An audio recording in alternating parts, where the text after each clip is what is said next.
I want to bring in now Elizabeth Wydra, president of the Constitutional Accountability Center. Elizabeth, you just wrote a piece, I think, for the Huffington Post, reacting to the hearing so far, saying Gorsuch an originalist, senators should make him prove it. Explain your argument there. Yeah, so, this is an important job. So, yes, he had a long hearing yesterday. There were a lot of questions asked to him, but that's appropriate. This is the Supreme Court of the United States.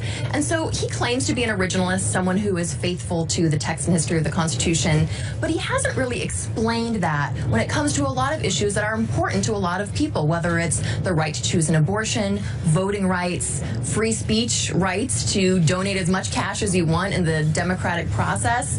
So what I wrote, and what I think we should expect from him today, what we really should expect from him if he wants to be confirmed to the Supreme Court, is to explain a little bit more, not about how he would rule in future cases, he's right, that's off limits, but how he feels about the Constitution and how it relates to cases that have been decided. He did that with respect to the Fourth Amendment, which protects against unreasonable searches and seizures. I thought it was actually a nice moment from yesterday. He explained the original meaning of that and how it related to a 2012 case that the Supreme Court decided about putting GPS trackers on cars. So why can't we see that when it comes to the 14th Amendment's guarantees of equal protection for all persons and marriage equality or abortion?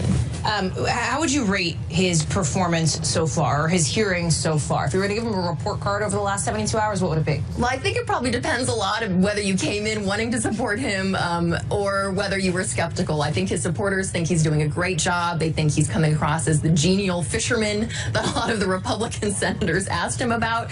I think a lot of the Democratic senators and some progressives are a little concerned, thinking that he's been evasive on questions like he was asked if he thought Brown versus Board was correctly decided, the case that said that separate but not equal is not equal when it denigrates one race over another.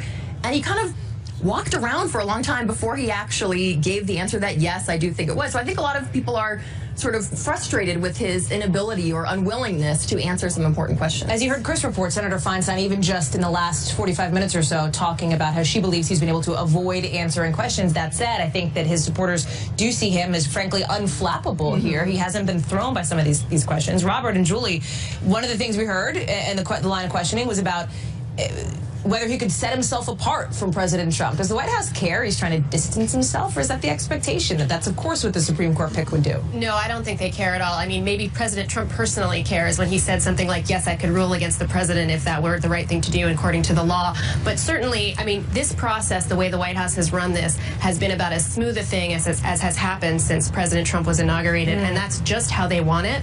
And so they understand that these hearings are about him not getting himself into trouble, about him basically portraying himself as a person who would be independent, who would be beholden to no one, who would follow the law and the Constitution, which is, of course, what everyone says they want, and particularly conservatives who voted for President Trump. If you look at some of the polling, and certainly even his closing argument in the campaign, this was their top priority, to have a conservative justice on the Supreme Court. So I think they're just fine with him putting as much distance as he wants between himself and the White House. Julie, Bob, stick around. Elizabeth Wydra of the Constitutional Accountability Center, thank you very much for being with us. We appreciate it.